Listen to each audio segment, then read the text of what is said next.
Morning, Wolverines. Today we're going to do a lab on series circuits using the Circuit Constructor website.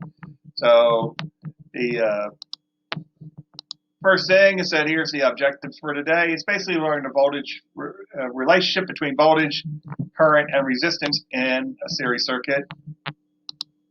Make sure you get today's quiz done.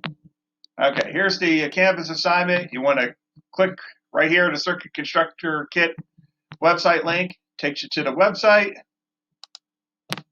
At the website, click on the lab option, and it brings up it. First thing you want to do is drag in a battery and a resistor from the left side.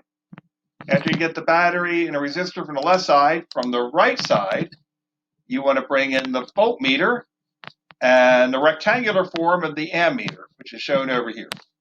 Once you got that in, now you're ready to start connecting things up. So here's your first connection.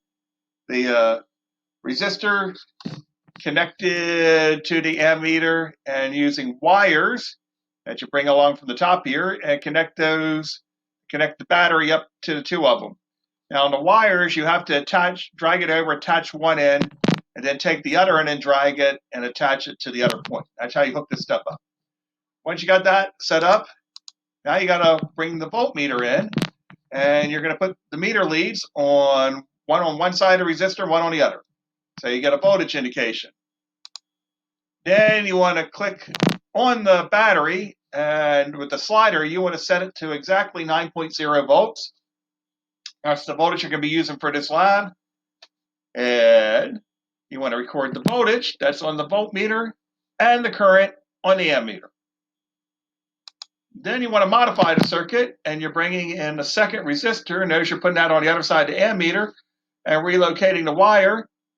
Once you got that done, record the voltage and the current, see what happened with both of those. Then you move on. Now you bring in a third resistor, and you're connecting on the right side of that ammeter and moving the wire. Once again, you want to see what the voltage is. Now you're not changing where the voltmeter is anytime during this lab. And with the voltmeter voltage and the ammeter current reading. Then you bring in a fourth resistor and connect it up and move that wire and see what the voltage is across the voltmeter and current is across the ammeter. Write those down. Then you're going to bring in a fifth resistor. Notice I added it up here along the battery. I guess this didn't become so long I couldn't get a screenshot of it. And see what the voltage is and what the current is. Get those written down. Then finally, you bring in a sixth resistor. And you're adding that up along the battery up here and moving the wire. See what your voltage is, what your current is. That's essentially the end of the lab. Here's the questions you got to answer in Canvas. What happened to the circuit current each time a resistor was added? What happened to the voltage each time you added a resistor? You might have to go for the lab a few times, but you'll get it figured out. Have a good day, Wolverines.